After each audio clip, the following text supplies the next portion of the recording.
पालघर जिल्ह्यात सध्या अनेक प्रकल्प सुरू असून या प्रकल्पांसाठी मोठ्या प्रमाणात गौण खनिज वाहतूक होतीये।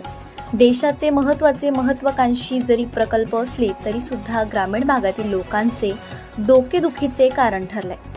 मात्र नरेंद्र मोदींचे हे महत्त्वाकांक्षी हेच प्रकल्प ग्रामीण भागातील रस्त्यांची मात्र दुर्दशा मोठ्या प्रमाणात करताना हे ठेकेदार दिसतात।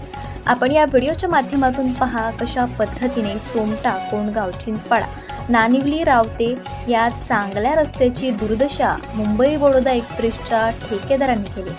त्यामुळे क्षमतेपेक्षा जास्त वाहतूक करून ग्रामीण रस्त्यांची दुर्दशा करण्याचे काम Mumbai Vadodara bullet train railway corridor या मार्गासाठी मोठ्या प्रमाणात मुरुम, माती, खडी वाहतूक करणारे अवजड आयव्हा ट्रक वाहतूक करत असल्यामुळे ग्रामीण भागातील रस्त्यांची अक्षरशः चाळण झाली। त्यामुळे या जिल्ह्याचे जिल्हाधिकारी गोविंद बोडके यांना वारंवार तक्रारी केल्यानंतर सुद्धा जिल्हाधिकाऱ्यांना नागरिकांच्या तक्रारीकडे लक्ष द्यायला वेळ नाही का, असा प्रश्न ग्रामीण भागातील नागरिकांनी केला।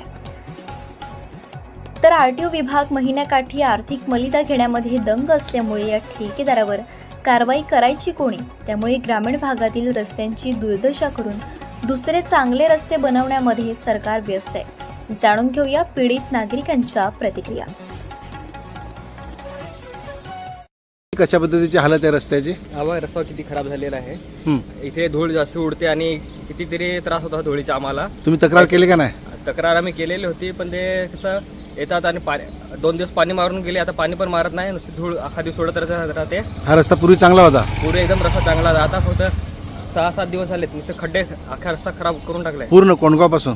कोंडगाव परत पूर्ण खराब रस्ता। किती रोजचे डंपर चालतात? रोज डंपर 25-30 डंपर चालतात। अच्छा, रात्र दिवस का? 24 तास गाड्या चालतात त्यांच्या। 24 तास चालतात। मोठे मोठे कंटेनर आता येतात, म्हणजे ओव्हरलोडच्या याच्यामध्ये ओव्हरलोडच्या याच्यात कंटेनर येतात।